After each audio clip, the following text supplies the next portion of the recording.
हम first year में चले जाते हैं।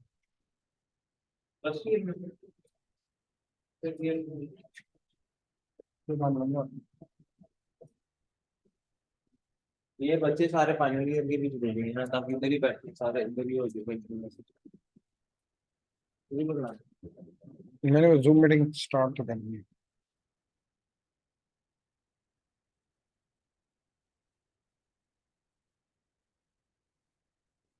जी हम जल्दी इसको स्टार्ट करने वाले हैं। Just stay tuned. Year final year में बैठना बहुत, मैं ये बातें ना उधर नहीं कर सकता लेक्चर के दौरान। अब मैं कितने लेक्चर को हम आगे पीछे कर सकते हैं।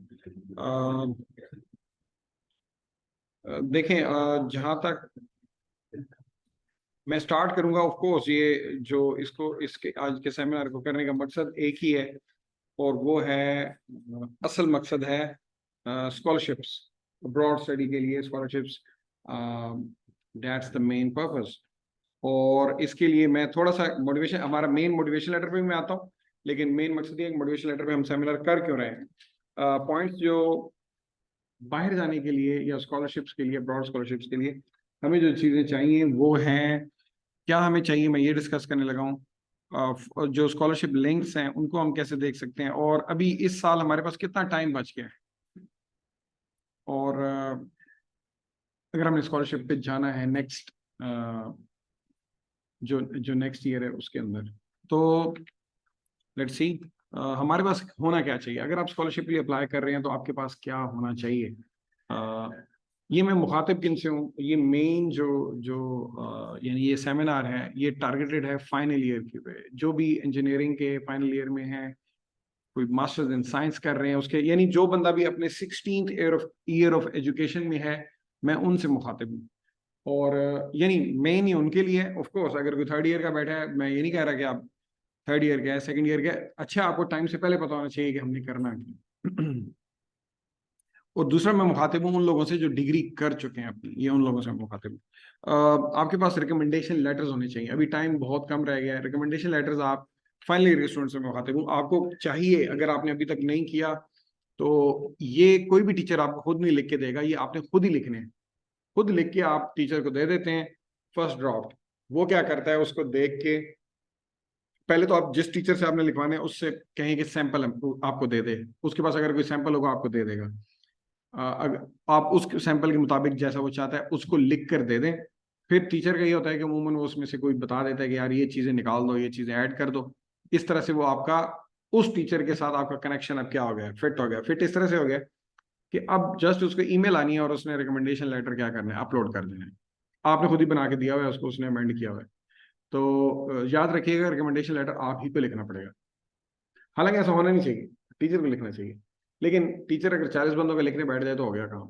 तो मैंने पिछली फाइनल ईयर से भी अपनी कहा था कि मुझे ना अपना रिकमेंडेशन लेटर्स लिख के मुझे दे दें, मैं आपको एक सैंपल दे दूंगा। तो मैंने फिर उनका ना सेशन का एक बना लेता हूँ, वो क्या बोलते हैं, फोल्डर बना लेता हूँ, 2018 सेशन, 19 सेशन, उसके अंदर उन सब के वो रख देता हूँ जो उन्होंने मुझे लिख के देते हैं। मैं सबको थोड़ी बहुत अमेंडमेंट बता देता हूँ। तो आप आपसे भी यही गुजारिश है कि अपना रिकमेंडेशन लेटर लिख के मुझे दे दें। सैंपल मेरे से ले लीजिएगा, मैं ग्रुप में शेयर कर दूंगा। अब बाकी लोग भी अपने टीचर्स को। उसके बाद आपके पास ना सीवी या रिज्यूमे होनी चाहिए। और ये यूरोप पास जरूरी नहीं है, अगर आप बात कर रहे हैं एरास्मस मंडस की तो जरूरी है। सीवी के ऊपर मेरा पिछला सेमिनार हो चुका है, आई होप कि उसकी रिकॉर्डिंग है, हम वो शेयर कर देंगे स्कॉलरशिप हंटिंग ग्रुप में। उसके बाद आपके पास रिसर्च प्रपोजल होना चाहिए। तो मैं, बल्कि बैठे हैं जमील तारिक साहब, मैं उनसे भी ये कहूंगा कि रिसर्च प्रपोजल पे आप मेरा अगला रख लें, सेमिनार रखें। मैंने अभी रिसेंटली एक सेमिनार किया था, वो ज़्यादा लोगों को पता नहीं है, रिसर्च प्रपोजल पे, वो भी मेरे पास रिकॉर्डेड पड़ा हुआ है, बट मुझे ढूंढना पड़ेगा। उससे बेहतर है कि मैं एक नया हम कर लेते हैं, उसके अंदर क्वेश्चनिंग भी हो जाएगी। रिसर्च प्रपोजल भी आपके पास होना चाहिए, कुछ स्कॉलरशिप ये मांगती हैं। फिर आपके पास मोटिवेशन लेटर, जो आज का हमारा टॉपिक है, एसओपी या पर्सनल स्टेटमेंट, ये भी आपके पास होना चाहिए। अच्छा, मैं सब लोगों से जो लोग जूम पे हैं उनसे मैं ये मुखातिब हूँ कि जैसे ही ये अगर जैसे ही मीटिंग खत्म होगी तो मैं इसी लिंक पे दोबारा मीटिंग स्टार्ट कर दूंगा, तो आप इसी लिंक को ज्वाइन करके दोबारा भी इस मीटिंग में आ सकते हैं।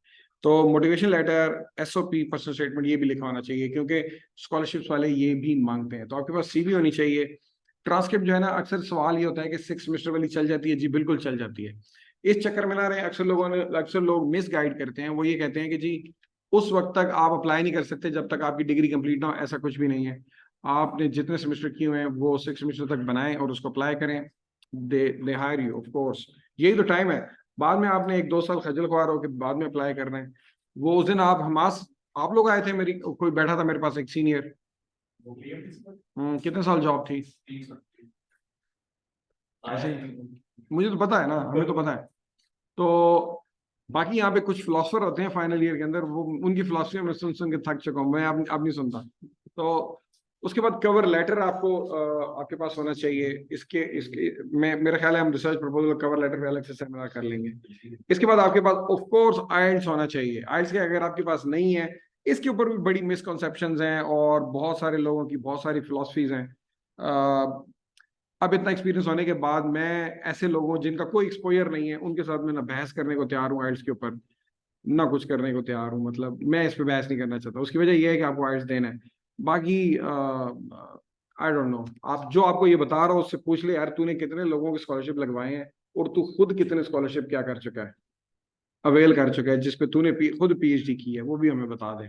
उसके बाद उसकी फिलॉसफी क्या करें सुने। हालांकि ये लॉजिकली बात सही नहीं है जो मैं कर रहा हूँ, इसको अपील टू अथॉरिटी कहते हैं, लेकिन मजबूरी है। यहाँ पे इतनी बहस है और इतनी लोगों के लिए कंफ्यूजन फैला दी गई है उन लोगों की तरफ से जिनका आज तक कोई स्कॉलरशिप लगा ही नहीं है। और वो उनकी सारी बातें ये होंगी कि ट्रस्ट मी ब्रो, ये ऐसे होता है तो वैसे होता है। तो आइल्स के ऊपर देयर इज नो कॉम्प्रोमाइज, आपको आइल्स देना पड़ेगा, ये अगर आपने पीएचडी या एमएस करना है तो। जीआरई अगर आप यूएसए का इरादा रखते हैं तो इस पे भी बहुत कहानियां गर्दिश मार्केट में करती हैं। बहुत सारे सूडो इंटेलेक्चुअल्स और सूडो स्कॉलरशिप गाइडलाइन देने वाले, वो आपको यूनिवर्सिटियां निकाल के दिखाएंगे कि यार ये देखो इस अमेरिकन यूनिवर्सिटी के अंदर लिखा हुआ है कि आइल्स रिक्वायर्ड, जीआरई एग्जेम्प्टेड, ये देखो ना यार ये ऐसे है तो वैसे है। अच्छा, आखिर में आपसे वो मांग लेते हैं, फिर क्या होगा? और ये 100% यही हुआ है। हमने ऐसी यूनिवर्सिटी में अप्लाई किया है जहां पे जीआरई एग्जेम्प्टेड लिखा हुआ है, आखिर में वो उनका एडमिशन ऑफिस मांग लेता है। वो कहते हैं कोविड के लिए था, या कह देते हैं पुरानी पॉलिसी थी। तो don't go on the websites. ये बात पत्थर पे लकीर है कि अमेरिका आपको कभी भी स्कॉलरशिप नहीं देगा जीआरई के बगैर। अब अक्सर लोग ये फिर उसका एक हल निकालते हैं, वो ये हल निकालते हैं, और ऐसे लोग आपको जीआरई से मना करेंगे जिनसे पूछ लो कि जीआरई से बनता क्या है, वो सुमुन बुकमन उम्युन, पता ही कोई नहीं उसको जीआरई से बनता क्या है। वो आपको ज्ञान दे रहा होगा यहाँ पे खड़ा होकर कि जीआरई नहीं देना और पता नहीं क्या करना है। उससे पूछ लो जीआरई में सवाल क्या होते हैं, वो भी नहीं पता। बस ज्ञान सुने आप लोगों के। अब मुझे सॉरी, मैं गुस्से में इसलिए हूँ कि मैं इतने ज्यादा हमारी यूथ को लोग ना गुमराह कर रहे हैं, और वो लोग गुमराह कर रहे हैं जिनकी कोई क्वालिफिकेशंस नहीं है, ना कोई क्वालिफिकेशन है, ना उन्होंने कोई टेस्ट दिए हुए हैं, ना कभी उन्होंने इन टेस्टों के बारे में सुना हुआ है। वो लोगों को बैठ के गाइड करते हैं और गलत गाइड करते हैं। तो जीआरई एग्जाम आपको देना पड़ेगा अगर आपने अमेरिका के बारे में सोचना भी है ना, जिसे कहते हैं। तो जीआरई अगर आपके पास नहीं है तो सोचें भी नहीं, बस उसको भूल जाएं, कहीं और अप्लाई करें। अब यहाँ पे एक लोग सवाल करते हैं कि यार ठीक है फिर मैं जीआरई नहीं देता, क्योंकि जीआरई ना देने से तो सिर्फ क्या होगा, सिर्फ अमेरिका जो है वो खत्म हो जाएगा, बाकी मुल्कों में तो मैं अप्लाई कर सकता हूँ। उसका जवाब ये है कि भाई 40% स्कॉलरशिप है ही अमेरिका के अंदर। फंडिंग तो ऑलमोस्ट मैं कहता हूँ कि 70 to 80% अमेरिका के अंदर है, क्योंकि बहुत बड़ी इकोनॉमी है। तो आप जीआरई छोड़ के 70-80% रिसर्च फंडिंग्स को छोड़ रहे हैं और 40% स्कॉलरशिप्स को छोड़ रहे हैं। तो वो है तो एक मुल्क, which is right, you are right, but GRE को छोड़ने का मतलब यही है कि मैं अगर टू बी वेरी सिक्योर मैं ये कहूंगा कि आपने 50% अपॉर्चुनिटीज या 40% अपॉर्चुनिटीज को पहले ही क्या कर दिया, वो कर दिया, क्या बोलते हैं, वो गुड बाय कह दिया, आपको पहले गुड बाय कह दिया। तो आपके पास आप 50% अपॉर्चुनिटीज हैं। फिर कई लोग आइट्स को भी गुड बाय कह देते हैं, तो भाई आपको गुड बाय है, जड़ियों को रह गई हैं सुनो ना, तो भी गुड बाय है। तो फिर आप करते रहे apply, nothing will happen mostly. मेरे अपने स्टूडेंट आइट्स के बगैर गए हैं, वो मुझे मिसालें मत दें। वो मिसालें ना मैं सुनने के लिए यहाँ पे खड़ा हूँ। परसेंटेज कितनी है, वो क्या है, वो कभी बहस कर लेंगे। लेकिन कहने का मकसद ये है कि आपने अगर जीआरई नहीं देना, चलो ठीक है अमेरिका, आइल्स जरूर दें। इसके बगैर ये ख्वाब देखना कि मैं बाहर जाऊंगा, आप नहीं जाने वाले। सीवी के ऊपर बात हो चुकी है, रिकमेंडेशन लेटर्स के ऊपर बात, आज मैं बात करने लगा हूँ मोटिवेशन लेटर के ऊपर। सक्सेस स्टोरीज क्या है, मेरे पास जितने भी लोग आए हैं, जितनों ने भी अप्लाई किया है, 100 ने अप्लाई किया तो 100 के 100 की सिलेक्शन हुई है, जिन्होंने भी ट्राई किया है। अब कई लोग हैं वो ट्राई नहीं करते, या ट्राई करते भी हैं तो हाफ हार्टेड करते हैं, मैं उनकी बात नहीं कर रहा। यानी ना आइल्स दी है, ना कोई मोटिवेशन लेटर कभी लिख के चेक करवाया, और हाँ मैं तो बाहर जाना चाहता, जा नहीं सका। मान चाहता तो हर कोई है, ये चाहने वालों की बात नहीं कर रहा, मैं करने वालों की बात कर रहा हूँ, जिन्होंने अपनी सीवीज बनाई है। अच्छा, कई लोगों के ये है कि भाई सीवी जैसी भी है आगे कर देता हूँ, मेरे अंदर टैलेंट ही बड़ा है, या एसओपी है इसको ऐसी आगे कर देता हूँ, बस ठीक है यार। आप भूल में हैं किसी बहुत बड़ी में। या अक्सर जिनका सीजीपी अच्छा होता है या गोल्ड मेडल होता है, वो इस कुमार में मुब्तला होते हैं कि मेरा तो स्कॉलरशिप लग जाएगा। मामा ये पाकिस्तान नहीं है, तो आपका स्कॉलरशिप नहीं लगेगा, आपका गोल्ड मेडल रद्दी का टुकड़ा है। उसकी वजह यह है कि उसकी कोई वैल्यू ही नहीं है उनके नजदीक। थर्ड वर्ल्ड कंट्री की एक थर्ड वर्ल्ड यूनिवर्सिटी में से तुमने एक गोल्ड मेडल लिया है, उसको वो जूते की नोक पे रखते हैं, सीधी बात है। तो वो उनके जहन में खुमार होता है, जल्दी उतर जाता है 1 साल के अंदर अंदर, जब कहीं से कुछ नहीं होता ना, थके खा खा के। फिर वो कहता है यार अब सही सी वाली सीवी बना लो। आपकी सीवी ठीक नहीं है, उसको पता चल गया कि ये तो बिल्कुल ही घटिया सी कोई यूनिवर्सिटी से आया है। पहली बात उनको नाम ही नहीं, पाकिस्तान का नहीं पता होता कि पाकिस्तान कहाँ पे है। कईयों से आप पूछते हैं, वो पूछते हैं अच्छा यार ये इंडिया का कोई इलाका है भाई, तो ये क्या है? तो उनको ये तारुफ, आप उसको बता रहे हो मैं यूटी लाहौर से पढ़ा हूँ, अच्छा ठीक है। पहले तो उनदास के लाहौर की होता है, तो फिर उनदास पाकिस्तान की होता है, फिर उतो तू अच्छा केड़ा तेरा गोल्ड मेडल है, तू आप ही चुप कर जाएंगे, बेटर रहने। तो आपको शो करना पड़ेगा उनको। आइल्स उनका अपना एग्जाम है भाईजान, आइल्स उनका, आइल्स कोई यूटी लाहौर नहीं लेती, आइल्स ब्रिटिश काउंसिल लेता है, टोफल अमेरिकन ऑर्गेनाइजेशन लेती है, वो उसको मानते हैं। जीआरई उनका अपना इदारा लेता है, वो उसको मानते हैं, पूरी दुनिया उसको मानती है, पूरी दुनिया उसको जानती है। तो वहां अगर आपके नंबर आएंगे तो वो उसको वेटेज देंगे। यानी मेरे से अगर पूछे तो एक बंदा गोल्ड मेडलिस्ट अप्लाई कर रहा है जिसके 6.5 बैंड है, और उसके साथ एक लड़का अप्लाई कर रहा है जिसका 3 सीजीपीए है, जिसके 7.5 बैंड है। कंफर्म उन्होंने 7.5 वाले को रखना है। इसके जीपीए 3.8 3.9 हो पड़ा, इट डजंट मैटर। ये मैटर करते हैं ये नंबर। फिर दूसरी चीज जो मैटर कर रही होती है, सिर्फ ये नहीं है कि मेरे आइल्स में 7.5 बैंड आ गए हैं जी, मेरा जीपीए क्या है, जीपीए भी 3 से अबव है, 3 से अबव है तो इट्स ओके, इससे काम वाले भी चले जाते हैं। 2.7 2.8 को तो मैंने खुद जाते देखा। फिर मसला आ जाता है आपके डॉक्यूमेंट्स का। असल में अगर आप स्कॉलरशिप क्राइटेरियाज देखें लोगों के जाके, वो जब आते हैं ना स्टूडेंट को, जब कोई रिजेक्ट करते हैं जो अच्छे स्कॉलरशिप्स हैं, वो भेजते हैं कि आपके नंबर क्यों कम है। मिसाल के तौर पे एक प्रोग्राम है उसके अंदर 150 नंबर है। अब 150 नंबर किस चीज के हैं? उन्होंने रखा होता है कि आइल्स के अंदर अगर इसके 7 बैंड है तो इसको हम 10 नंबर इस चीज, 20 नंबर इसके दे देंगे। अगर सीजीपीए 3 से ऊपर है तो इसके 20 नंबर इस चीज के आ गए, 40 हो गए। अच्छा, इसका मोटिवेशन लेटर बहुत अच्छा लिखा हुआ है, 30 नंबर इसके आ गए। सीवी बहुत अच्छी है, 30 नंबर इसके आ गए। रिकमेंडेशन लेटर कैसे हैं, 10-10 नंबर उनके आ गए। इस तरह करके क्या बनते हैं, 150 बनते हैं, और फिर मेरिट बनता है। अब आपने आइट्स भी अच्छा कर लिया, आपने क्या अच्छा कर लिया, क्या बोलते हैं, सीजीपीए भी ठीक है, सीवी किसी काम की नहीं, वो किसी काम की नहीं, आपकी सिलेक्शन कहीं पे भी नहीं होनी, भूल जाएं। और अगर मेरे से पूछें, मेरे से अगर कोई पूछे कि भाई सीजीपीए के बाद, नहीं, सबसे पहले पहले नंबर पे आइल्स का स्कोर और जीआरई का स्कोर, ये सबसे टॉप प्रायोरिटी है। उसके बाद मैं कहूंगा सेकंड इंपॉर्टेंट चीज है आपकी रिसर्च, कि आपके पास कोई रिसर्च पेपर है या नहीं है, ये दूसरे नंबर पे। तीसरे नंबर पे जाके मैं समझता हूं कि आपका मोटिवेशन लेटर है। चौथे पे आपका सीजीपीए, इंपॉर्टेंस की बात कर रहा हूं, और फिर आपकी सीवी है। अगर मैं इनको ग्रेड करूं, मैं ग्रेड करूं, और सॉरी, मोटिवेशन लेटर से भी पहले आपके रिकमेंडेशन लेटर्स हैं। यानी सबसे पहली चीज जो मैटर करती है वो आपका आइल्स और जीआरई का स्कोर है। सेकंड पे आपकी रिसर्च है, आपने क्या कोई रिसर्च पेपर लिखा हुआ है, नहीं लिखा हुआ, कोई मौजूद है, किसी कॉन्फ्रेंस में प्रेजेंट किया हुआ है, ये चीज मैटर करती है दूसरे नंबर पे। तीसरे नंबर पे मैटर करता है कि आपका रिकमेंडेशन लेटर कैसे लिखे हैं आपके टीचर्स ने। इसलिए अपने रिकमेंडेशन लेटर पे बड़ी तवज्जो दीजिएगा। देखें, अगर एक टीचर के आपके बारे में अच्छे ख्यालात हैं और जिसने आपको पढ़ाया हुआ है, इसका मतलब यह है कि ये बड़ा मैटर करता है बाहर की दुनिया के अंदर, क्योंकि लोग ऑनेस्ट ओपिनियन देते हैं। पाकिस्तान की तरह नहीं है कि इधर भावे निकम्मा हो तो मैं कहूँ कि, मैं तो बिल्कुल नहीं देता इस तरह की ओपिनियन, सीधी बात है। मैं तो जो जैसा बच्चे को मैं पहले बता दूं, भाई जैसा तू है वैसे लिख दूं, वो कहते हैं सर जैसा मैं वैसे ही लिख देंगे। तू हैरान भी क्यों हो रहा है, जैसा तू है वैसे ही लिखना है, और कैसा लिखना है? मतलब why are you so stunt, आप बुरे हो तो फिर पता है आपको, फिर वैसे ही लिखूंगा। मतलब मैं क्यों किसी को लिखूं स्ट्रांगली रिकमेंड, अगर मैं समझता हूं कि मैं उसको स्ट्रांगली रिकमेंड नहीं करता। मिसाल के तौर पर एक बच्चा है, मैं समझता हूँ कि यार ये स्ट्रांगली रिकमेंडेड नहीं है, तो मैं रिकमेंड ही लिखूंगा। और why should I write enthusiastically recommended, मैं बेवकूफ हूँ? पता चले ना उत्थे भी कोई काम नहीं करता हूँ, मैंने गाला देन उठो। दूसरी बात यह है कि मैं झूठ नहीं बोल सकता। मैं क्यों झूठ बोलूं? ना मैं अंग्रेजों से डरता हूँ, ना मैं किसी उससे डरता हूँ। मैं तो किससे, मैं तो अल्लाह ताला से कुछ जवाब देना है। मैं लिख रहा हूँ कि Jameel Tariq is a very enthusiastic guy, तो पता चले सुता है, तो मैंने पता भी है कि सुता है, तो मैं लोगों ने झूठ बोल रहे हैं कि कि बड़ा इंथुजियास्टिक है, मैं ये झूठ नहीं बोल सकता, ना मैं बोलता हूँ। जो रिकमेंडेशन लेटर जो मैं समझता हूँ वाकई अपनी मैं आपके दिलों के अंदर तो नहीं घूमा हुआ, जो मेरे सामने आप वो मैं लिख देता हूँ। जो तो उस टीचर से लिखवाएं जिसके सामने आपका नहीं इमेज नहीं, जिसमें नंबर भी अच्छे हो, आप क्लास भी अच्छी पार्टिसिपेट कर सकते, ताकि वो सच लिखे। आप समझ गए, 3 लिखवाने होते हैं। उसके बाद पर्सनल स्टेटमेंट की बड़ी इंपॉर्टेंस है, पर्सनल स्टेटमेंट की बड़ी इंपॉर्टेंस है। ये one of the reason I got if you get rejected.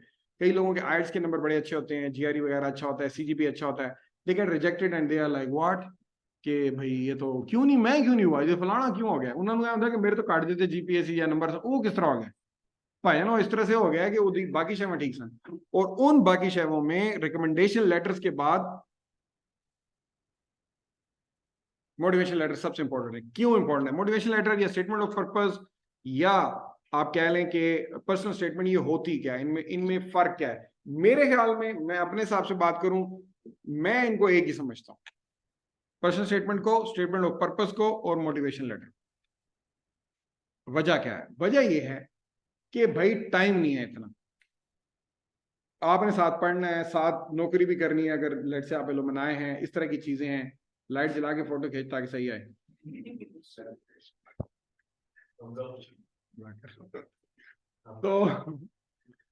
तो क्या बात हो रही थी कि personal statement, statement of purpose और मोटिवेशन लेटर, असल में इनके इंग्रेडिएंट्स क्या हैं? एक ही है। फर्क क्या है? फर्क बयान करने का है। जैसे पर्सनल स्टेटमेंट है, पर्सनल स्टेटमेंट में बयान का, you are like telling a story. जब कोई आपसे स्टेटमेंट ऑफ पर्पस मांगता है तो वो स्टोरी नहीं मांग रहा, बल्कि सीधी बात यह है कि स्टेटमेंट ऑफ पर्पस जरा सिंपल होती है। वजह यह है, यूनिवर्सिटीज ने क्या लिखे होते हैं, सवाल लिखे होते हैं, आपने उन सवालों के, वो सवाल क्या होते हैं, वो सबके तकरीबन सेम ही है, उनके जवाब में डिस्कस। स्टेटमेंट ऑफ पर्पस में ऐसा होता है। और मोटिवेशन लेटर में जो होता है वो अगेन ये स्टोरी नहीं है। मोटिवेशन लेटर में आप बयान करते हो थोड़ी ऑफिशियल लैंग्वेज में चीजों को। स्टेटमेंट ऑफ पर्पस तो सिंपल है कि उसमें तो उन्होंने सवाल दिए होते हैं और आपने उनके जवाब देने। ये जो पर्सनल स्टेटमेंट है, मिसाल के तौर पे मैं आपको बताता हूँ कि कैसे मैं अपना आप कैसे स्टोरी की तरह भी बयान कर सकता हूँ, ऑफिशियल भी बयान कर सकता हूँ। स्टोरी की तरह मैं इस तरह से बयान कर सकता हूँ कि मैं जब छोटा था तो मैंने एक ड्रीम देखा। मेरा ड्रीम ये था कि सामने वाले पहाड़ के ऊपर लोग पत्थर निकाल रहे होते थे, तो जब मैं उनको देखता था तो उनके माथे के ऊपर पसीने होते थे और उनके चेहरे उड़े होते थे। तो मेरे ज़हन में था कि मैं कोई ऐसा काम करूं कि इनकी जिंदगी को क्या बनाऊं, आसान बनाऊं। तो मेरे जहन में आया कि मैं माइनिंग इंजीनियर बड़ा होकर बनूंगा। ये कौन सी है? Personal statement. I am telling. आप क्यों इस पे हंस रही हैं? क्या नाम है आपका? आपको यकीन नहीं है इस बात पे? अक्सर हो कि मोटिवेशन पर्सनल स्टेटमेंट्स पढ़ के मुझे भी यकीन नहीं आ रहा था कि एडा तू चंगा। मोटिवेशन लेटर में जरा और तरह से मैं लिखूंगा। मैं ये कहूंगा कि जी आई डिड माई जो प्राइमरी एजुकेशन यहाँ से की थी, फिर मैंने I did my FSC from this, and then I got interested in excavation, so I selected mining engineer. ये अब मैंने मोटिवेशन लेटर बताया। दोनों के बयान में फर्क है, बात वही है, सही है। So it's a little different. So I treat them as almost simple. इनके जो कंटेंट्स हैं, जब वो स्टेटमेंट ऑफ पर्पस के लिए भी आपसे सवाल पूछते हैं, सवाल वही है। बयान क्या करना था अभी आपको बताऊंगा, 4 ही चीजें हैं, वो आपको समझ आ जाएगी। कंटेंट्स ऑलमोस्ट सेम होते हैं, टोन का फर्क है इन चारों में। और कुछ स्पेसिफिक पॉइंट को पर्सनल स्टेटमेंट की बात करते हैं। पर्सनल स्टेटमेंट अगर आपने लिखनी है तो पहली चीज ये है कि पर्सनल स्टोरी फ्यू लाइंस में आपने बतानी है, जो भी आपकी जिंदगी की स्टोरी है, जैसे मैंने अभी बयान की, कैसे आप इंस्पायर हुए और कैसे आप पहुंचे। फिर जो दूसरा पैरा है वो आप अपने एकेडमिक के बारे में बताते हो। दूसरा पैराग्राफ एकेडमिक इन्फो आपकी, भाई प्राइमरी से नहीं स्टार्ट करनी, जो आपने क्या किया है, बीएस किया हुआ है, बस बैचलर ऑफ इंजीनियरिंग के बारे में बताएं।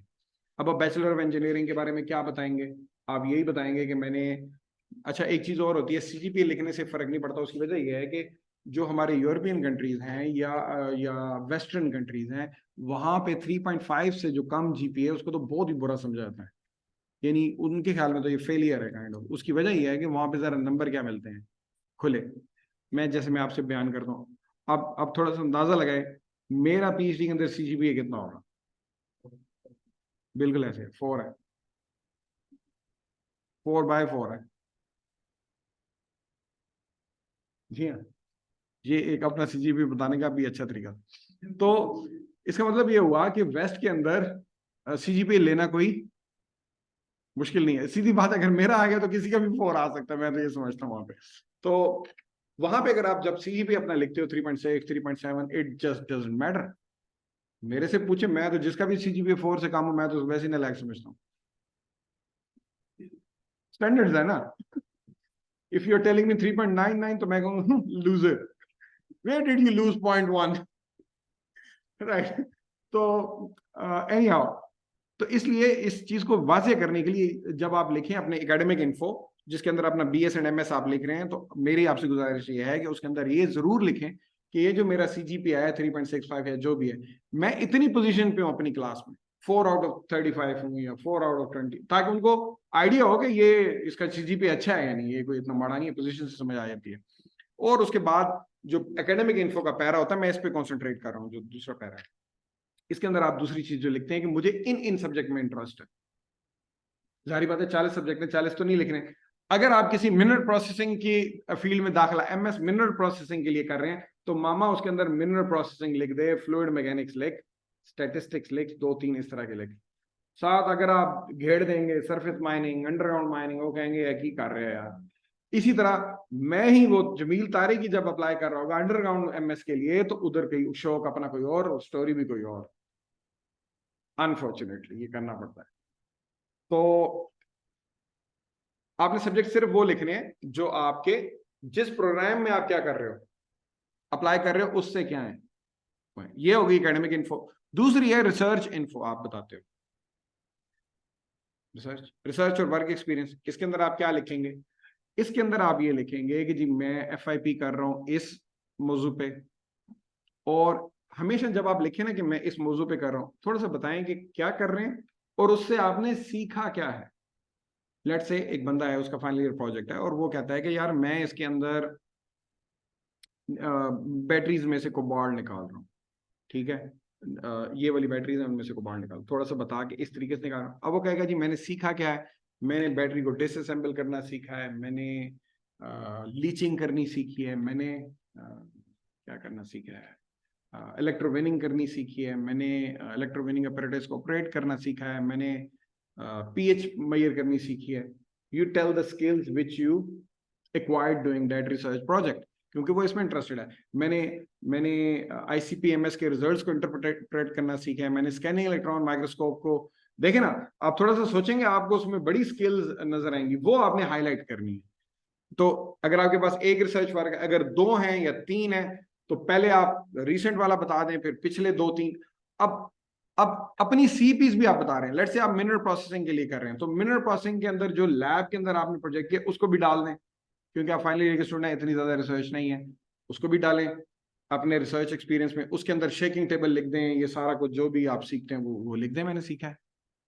उसके अलावा आप कोई और उससे रिलेटेड अगर कोई सीपी है वो डाल दें, लेकिन सिर्फ वो डालनी है जो रिलेटेड है। अंडरग्राउंड के लिए कर रहे हैं तो अंडरग्राउंड वाली, वो कर रहे हैं तो दूसरी। फिर इसी तरह अगर आपने कोई इंटर्नशिप की हुई है उसके लिए एक सेपरेट पैरा बना लें। अच्छा, इंटर्नशिप में भी आपने जब लिखना है तो जिधर अप्लाई कर रहे हो उसके हिसाब से लिखें। मिसाल के तौर पे सीमेंट की इंटर्नशिप है, सीमेंट की इंटर्नशिप में आप क्वेरी पे भी जाते हो, प्लांट पे भी रहते हो। अगर तो मैं किसी सरफेस माइनिंग के लिए अप्लाई कर रहा हूं तो मैं क्या करूंगा, क्वेरी का अपना एक्सपीरियंस सिर्फ लिखूंगा कि वहां पे मैंने ये सीखा, वहां लोडर चलते थे, वहां डोजर चलते थे, ये वाला माइनिंग मेथड था, ओके। लेकिन अगर मैं मिनरल प्रोसेसिंग के लिए अप्लाई कर रहा हूं तो मुझे क्वेरी को जिक्र करने की जरूरत ही नहीं है भाई, सीधा किस पे आप बोलो मैं प्लांट पे था, प्लांट पे हमारा ये कौन सा था, वो ये इक्विपमेंट यूज हो रहा था, प्लांट पे मैंने बॉल मिल देखी, प्लांट पे मैंने रॉड मिल देखी, प्लांट पे बेल्ट कन्वेयर से ट्रांसपोर्टेशन के लिए, प्लांट के ऊपर हीटिंग हो रही थी, किलन था वो मैंने देखा, वहां पर एक वो मेथड था, कौन सा यार, वो क्या बोलते हैं उसको, करेक्टराइजेशन मेथड था। आप वो वाला एस्पेक्ट उजागर कर दें। तो इसका मतलब ये हुआ, अगर आप देखें तो अभी तक 3 पैराग्राफ है। पहला पैराग्राफ में आपने बताया मेरी स्टोरी क्या है और जिधर आप अप्लाई कर रहे हैं क्यों कर रहे हैं। दूसरा, मैंने पढ़ा क्या हुआ है, उसमें मेरी पोजीशन क्या है, मुझे कौन से सब्जेक्ट्स अच्छे लगते हैं।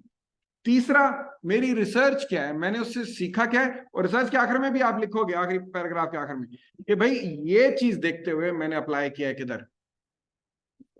हाँ जी, मेरी रिसर्च बिल्कुल आपके प्रोग्राम से क्या है। तो नाल ही अगला पैराग्राफ की होएगा, अगला पैराग्राफ इंटर्नशिप ਦਾ ਹੋਗਾ, ਤੁਸੀਂ ਕਹੋਗੇ ਇਹ ਵੀ ਬਿਲਕੁਲ ਤੁਹਾਡੇ ਪ੍ਰੋਗਰਾਮ ਦੇ ਮੁਤਾਬਿਕ ਹੈ, ਮੈਂ ਤੇ सब जो जमे ही बिल्कुल यही तो मेरा प्रोग्राम है। आप इधर साबित कर रहे हो कि मेरा पास्ट एक्सपीरियंस भी क्या है, बिल्कुल आपके प्रोग्राम से क्या है, अलाइन है। अब आती है असल चीज। फिर जो एक चीज जो इधर अभी मिसिंग है वो ये है कि आपने थोड़ा सा बताना है अपना। अच्छा, एक और चीज लोगों को चाहिए, वो ये तो स्किल्स वो देख लेगा रिसर्च में, पढ़ाई में देख लेगा आपने ये कोर्स पढ़े हुए हैं, रिसर्च में देख लेगा आपको ये करना आता है। एक और चीज लोगों को खटकती है, वो ये खटकती है बंदा कैसा होगा। पता चले लायक भी है, रिसर्च करने वाला भी है, लेकिन बंदा आके उधर सब से लड़ाइयां पाल ले और ये वो।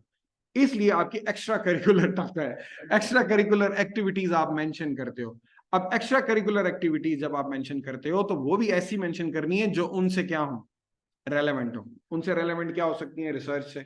आप कहें जी मैं क्रिकेट खेलता हूँ, क्रिकेट में आप उसको ऐसे बयान करें कि मैं क्रिकेट खेलता था, वहां टीम थी, उस टीम के अंदर मेरा एक रोल था, तो हम टीम के साथ खेलते थे, तो मैंने वहां से लोगों के साथ काम करना सीखा। और कभी ऐसे भी होता था कि मुझे बारी मिलती थी और कभी टीम के जीतने के लिए मुझे नहीं भी मिलती थी, तो मैं बड़ा खुश था। मैंने वहां से सीखा कि हाउ कैन आई टीम को जिताना है, ना कि खुद जीतना है। ये आप लिख सकते हैं बड़े पॉजिटिव अंदाज में, अपने क्रिकेट का स्टोरीज लिख सकते हैं। टीम मैनेजमेंट वहां से मैन मैनेजमेंट, लोगों के साथ काम करना, ये आपको समझ में आ जाएगी।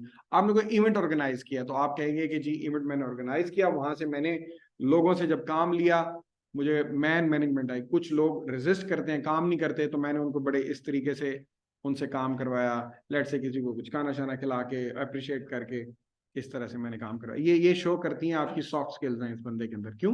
वहां पे भी आपने एक रिसर्च टीम के अंदर काम करना है। तो ये जो एक्स्ट्रा करिकुलर वाला पैराग्राफ है ये भी बड़ा इंपॉर्टेंट है, इसको आपने लाइट नहीं लेना है। ये फिर सोसाइटीज के अंदर अगर आपने काम किया, अब आप वहां एक और चीज मेंशन कर सकते हैं। लेट्स से आपने 2 सोसाइटीज में काम किया, तो आप कहें जी मैं इस सोसाइटी में भी काम करता था, इसमें भी काम करता था, ये मेरे, और साथ में पढ़ भी रहा था और मैं रिसर्च भी कर रहा था। तो मेरे अंदर मल्टीटास्किंग क्या है, एबिलिटी, अपनी एबिलिटी आपने, ये मैंने सीखा है, मैं मल्टीटास्क कर सकता हूँ, मैं एक ही टाइम पे मुख्तलिफ काम कर सकता हूँ, मुझे अपने दिन को तकसीम करना आता है। तो जब मैं वहां आऊंगा तो वहां पे भी मैं पढ़ा भी लूंगा, क्योंकि उनका ये होता है कि आपने पढ़ाना भी है, रिसर्च भी करनी है, खुद भी पढ़ना है। फिर इसी तरह आपने अगर कोई कम्युनिटी वर्क किया हुआ है, लेट से ब्लड डोनेशन है या कोई ड्राइव में हिस्सा लिया है, उसको आप बयान करें। उसको आप बयान करें कि मैंने यहाँ पर ये काम किया, मुझे एक्सपीरियंस है। वहां पर भी कम्युनिटी को अगर मेरी जरूरत पड़ेगी तो मैं काम कर सकता हूं। तो उनको लगेगा कि ये बंदा ना सिर्फ वैल्यूएबल होगा हमारी रिसर्च में, बल्कि ये वैल्यूएबल होगा हमारे उस यूनिवर्सिटी के टाउन में, यूनिवर्सिटी के इर्द जो आबादी है उनके लिए भी आपने अपने आप को अच्छा साबित करना है। तो ये एक्स्ट्रा करिकुलर एक्टिविटीज हो गई। तो एक्स्ट्रा करिकुलर एक्टिविटीज के अंदर एक और चीज है, और ये वो ना डाल दें इसमें एफएससी के, कि मैं एफएससी में तकरीरी मुकाबले में आया, उसको दफा करो, एफएससी दफन हो गई है, मैट्रिक भी दफन हो गई है। पता चले जी 5वीं के अंदर मैं सबसे अच्छा बच्चा था, मुझे मैडम ने मुंह के ऊपर स्टार भी बना के दिया। Okay, well and good, but it's not relevant, so leave that thing. अपनी सिर्फ जो ये जो यूनिवर्सिटी लाइफ है ना, इस पे बात करें। उससे पहले ना बच्चे को, क्योंकि वो लोग भी, उनको भी पता होता है 12वीं तक तो बच्चे को वालिदैन चला रहे होते हैं। 12वीं तक अगर आपने किसी डिबेटिंग कंपटीशन में हिस्सा लिया, आपकी इतना कमाल नहीं है, वालिदैन उसको पुश पुश कर करके ले जाते हैं। जब यहाँ आते हैं तो आप एक्सपोज हो जाते हैं, क्योंकि यहाँ पे you are on your own. So that's why they want to look at your university credential. University में आपने क्या किया, आप खुद कितने मोटिवेटेड हैं। 12वीं तक ये बच्चे का जो लाइन होती है वो बताती है कि वालिदैन कितने मोटिवेटेड थे, लेकिन अनफॉर्चुनेटली उन्होंने आपके वालिदैन को भर्ती नहीं करना। तो यहाँ कच्चा चट्टा खोलेगा ना तुम्हारा, जो तुम यहाँ करोगे वो तुम वो थे। अच्छा, तो इस तरह से। अच्छा, एक और चीज जो मैं कहना चाहूंगा, कई लोग लिख देते हैं एक्स्ट्रा करिकुलर बुक्स मुझे रीड करना पसंद है, मूवीज देखना पसंद है। Okay, well and good, relate करें इसको भी। वो कैसे? और फिर ये कहना कि मुझे बुक्स पढ़ना पसंद है, भाई क्या बात, बता दो सही कौन सी बुक्स पढ़ी हैं। आपको 2-1 बुक्स बताओ, उनके नाम बताओ, और फिर बताओ कि उनमें मैंने इस मुल्क का सुना और इस मुल्क का सुना, मुझे बड़ा हुआ कि ये तो दूसरे मुल्कों में तो बड़ी चीजें हैं, और मैंने फैसला किया कि मैं भी किसी और मुल्क में जाके पढ़ूंगा, इसलिए तो आपके मुल्क में आना चाह रहा हूं। फिर यूट्यूब डॉक्यूमेंट्रीज हैं, आप बोलो कि मैंने ये वाली डॉक्यूमेंट्री देखी या ये वाली मूवी देखी, इससे मुझे इश्तियाक हुआ कि बाकी कल्चर्स को भी जानना चाहिए। तो मैं कल्चर को आप जानने के लिए बिल्कुल तैयार खड़ो, आपकी तरफ से हाँ होने की देर है, मैं तैयार हूं। आप समझ रहे हैं, आप अपनी को करिकुलर एक्टिविटी चाहे वो मूवी देखना है उसको भी अपने लिए क्या बना सकते हैं, लेकिन बात वही है कि स्पेसिफिक होना चाहिए। आखिरी चीज जो आप जो करते हो, जो इसके अंदर मिसिंग है, ये तो आपने बता दिया कि मेरे अंदर ये स्किल्स हैं, टीम मैनेजमेंट है, मेरे अंदर सब कुछ है। एक चीज मिसिंग है, आप आगे करना क्या चाहते हो, गोल्स क्या है। एक पैराग्राफ इस पे होगा, उसमें आप पैराग्राफ में आप खुद बताओ क्या लिखना है, गोल्स क्या है। मामा सबसे पहला गोल रखो कि आपके पास एमएससी करना मेरा गोल। अप्लाई तो उस वास्ते कर रहे हैं ते तेरे गोलों के है ही नहीं। पहला गोल है ही लिख के, पहला गोल तो मेरा जिंदगी का इस टाइम सिर्फ और सिर्फ यही है कि 2025 तक मैं आपके पास हूं और आप ही का हूं, आप ही ने मुझे पैसे देने हैं, आप ही के पैसों पे मैं सब कुछ करूंगा। फिलहाल तो यही गोल है, शॉर्ट टर्म गोल यही है, सीधा लिख दो एमएससी करना। शॉर्ट टर्म भी लिखने होते हैं, लॉन्ग टर्म भी लिखने हैं। अब आप एमएससी करने जा रहे हैं मिनरल प्रोसेसिंग में और लॉन्ग टर्म गोल लिख दें कि मैं फिल्म इंडस्ट्री के अंदर अपना नाम बनाना चाहता हूं, तो वो कहेगा मामा तू की कर। तो आपने गोल भी यही लिखना है कि भाई मैं आगे चल के मिनरल प्रोसेसिंग की कोई कंसल्टेंट कंपनी खोलूंगा, ये मेरा लॉन्ग टर्म गोल है, या मैं मिनरल प्रोसेसिंग के अंदर पीएचडी करूंगा और पीएचडी करने के बाद मिनरल प्रोसेसिंग में जॉब करूंगा। अच्छा, हम लिख देते हैं कि मिनरल प्रोसेसिंग में या किसी भी फील्ड में जॉब करूंगा, ये नहीं बताते कहाँ करूंगा। भाई बता दे, लेट से आप एंग्रो में करना चाहते हैं, आप लिख दे मैं एंग्रो